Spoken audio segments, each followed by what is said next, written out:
प्रभु यीशु ख्रीस्त में मेरे प्यारे भाइयों और बहनों, आज है रविवार, प्रभु का दिन। और कितना आशीषित है ये पल जब हम सब विश्वासी गण पिता परमेश्वर के सम्मुख एक कृतज्ञ दिल लिए हुए उपस्थित हुए हैं, क्योंकि इस पूरे सप्ताह उसने हमें सुरक्षित रखा, हमारे परिवार को हर चीज से सम्मानित किया, परिपोषित किया। यह सब उसी की ही दया और कृपा है। जरा सोचिए, कितनी बार ऐसे हालात उत्पन्न हुए होंगे जहां आपको कुछ अहम निर्णय लेने हुए होंगे, और उन सारे वक्त यदि परमेश्वर का सानिध्य आपके साथ नहीं होता तो आप बिखर जाते, आप गिर जाते। लेकिन आज जब हम सब इस प्रार्थना सभा में उपस्थित हुए हैं, हम चीख चीख कर यह कह सकते हैं कि मेरा परमेश्वर मेरे साथ है, क्योंकि मैं हर रोज उसके वचन का अध्ययन करता हूँ। तो आइए उसी कड़ी में आज के वचन को भी हम जानें और उससे मिली हुई आशीष को अपने जीवन में प्राप्त करें। आज का वचन लिया गया है यशायाह की पुस्तक से, अध्याय 30 पद संख्या 21, और वह इस प्रकार है। और जब कभी तुम दाहिना या बाईं ओर मुड़ने लगो, तब तुम्हारे कान अपने पीछे से यह वचन सुनते रहेंगे, मार्ग यही है, इसी पर चलो। प्यारे भाई और बहनों, कितना आश्रय देने वाला है ये आज का वचन, क्योंकि कहीं ना कहीं ये एक जादुई आवाज का हमें एहसास दिला रहा है कि जब भी हम खो रहे होंगे, भटक रहे होंगे, तब एक आवाज हमें सही रास्ता दिखाएगा, और वह किसी और का नहीं, हमारे सृष्टिकर्ता, हमारे प्यारे परमेश्वर का होगा। प्यारे भाई और बहनों, जब वचन कह रहा है तुम्हारे कान अपने पीछे से ये वचन सुनते रहेंगे, तो इसका तात्पर्य समझिए। प्राचीन इज़राइल में जब चरवाहा अपनी भेड़ों को किसी भी संकरे पहाड़ी रास्ते से ले जाता था, तो वह भेड़ों के आगे नहीं बल्कि उनके पीछे पीछे चलता था। आगे केवल एक मार्गदर्शक भेड़ होती थी। पीछे चलने का कारण यह था कि चरवाहा पीछे से पूरी भेड़शाला पर पैनी नजर बनाए रखता था, ताकि कोई भी भेड़ दाहिने या बाएं खाई में ना गिर जाए। जैसे ही कोई भेड़ भटकने लगती थी, चरवाहा वहीं पीछे से अपनी लाठी को जमीन पर थपथपाता था, एक खास आवाज निकालता था। यशायाह यहाँ रहस्य खोल रहे हैं कि परमेश्वर केवल आगे चलने वाला मार्गदर्शक नहीं है, वह आपके पीछे खड़े होकर आपकी सुरक्षा करने वाला और आपके भटकाव को रोकने वाला आपका महान चरवाहा है। सोचिए कितना आशीषित है ये वाक्य, और कहीं ना कहीं हमें ये ढारस प्रदान कर रहा है कि परमेश्वर सदा हमारे साथ है। क्योंकि वचन जब कहता है जब तुम मुड़ने लगो, इंसान कब घबराता है, कब गलत रास्ते में चलता है? जब उसके मन में संशय होता है। जब भी हम अपने जीवन में प्रतिकूल परिस्थितियों का सामना करते हैं, तो कई बार मन सुन्न सा रह जाता है, कुछ समझ में नहीं आता।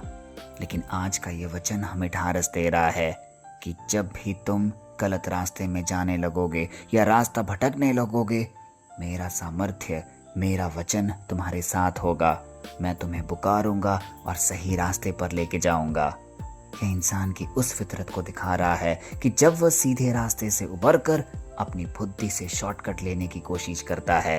यहाँ मुड़ने लगो या रास्ता भटकने से यह तात्पर्य है कि यह इंसान की उस फितरत को दिखाता है जब वह सीधे रास्ते से उबरकर अपनी बुद्धि से शॉर्टकट लेने की कोशिश करता है।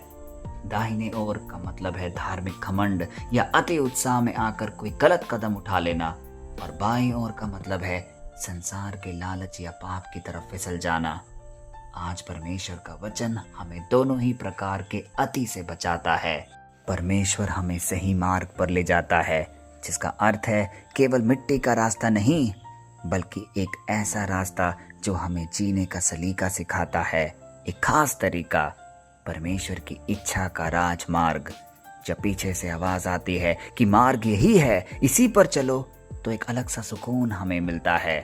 तो इसका कानूनी मतलब यह है कि ब्रह्मांड की सर्वोच्च अदालत ने आपके लिए ही जो नक्शा पास किया है, उसी पर परमेश्वर आपको चला रहा है। इसके अलावा बाकी सारे रास्ते आपको विनाश की ओर ले जाएंगे।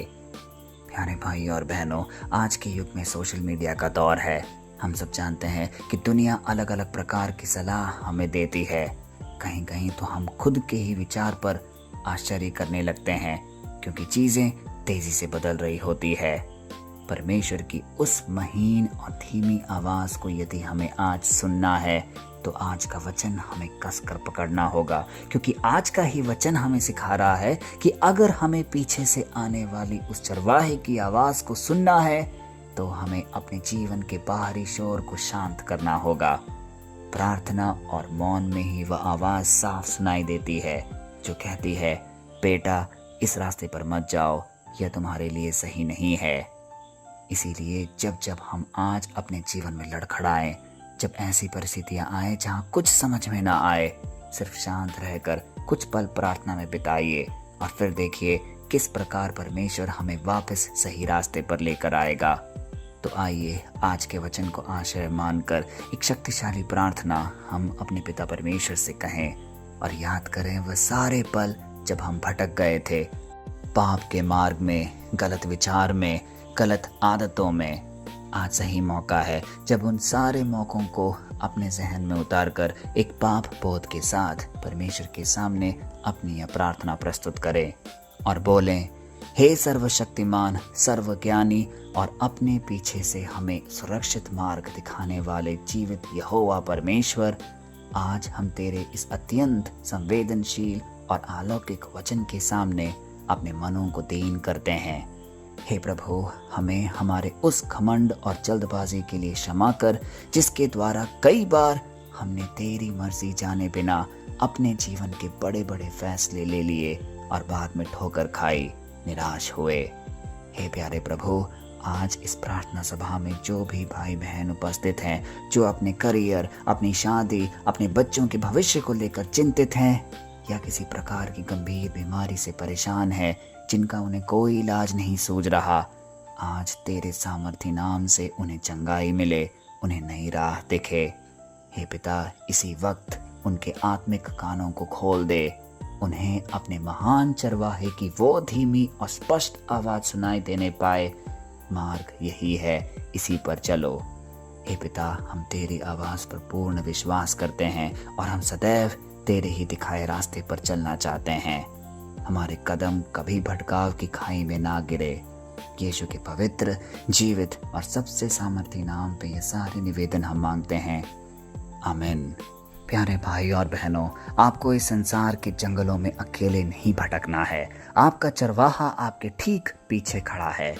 जब तक आप उसकी आवाज के प्रति संवेदनशील हैं, उसकी आवाज को सुनते हैं, दुनिया का कोई भी भटकाव या शैतान की कोई भी चालाकी आपको आपके डेस्टिनेशन तक, आपके तय मार्ग से नहीं भटका सकती। आज के बाद जब जीवन में कोई बड़ा फैसला लेना हो या परिस्थितियां आपके दाहिने और बाएं खींचने की कोशिश करे तो जल्दबाजी में नहीं बल्कि परमेश्वर के वचन के आड़ में हर कदम उठाइए। अपनी आत्मिक गति को धीमा करना, अपने चरवाहे को पुकारना और पूरे अधिकार के साथ ये घोषणा करना, मेरा जीवन किसी अंधकार या गलत फैसले का शिकार नहीं हो सकता, क्योंकि मेरा चरवाहा मेरे पीछे खड़ा है, मुझे उसकी आवाज सुनाई दे रही है और मैं केवल उसी के देखरेख में आगे बढ़ूंगा। और फिर देखिएगा किस प्रकार हर राह आसान दिखने लगेगा। मसीह के उस सुरक्षित, निर्देशित और जयवंत जीवन में प्रवेश कीजिए जो कि उसने हम सब के लिए तैयार किया है। परमेश्वर का अटूट अनुग्रह, मसीह का अलौकिक मार्गदर्शन और पवित्र आत्मा की महीन आवाज आपके जीवनों में सदा बनी रहे। जय मसीह की।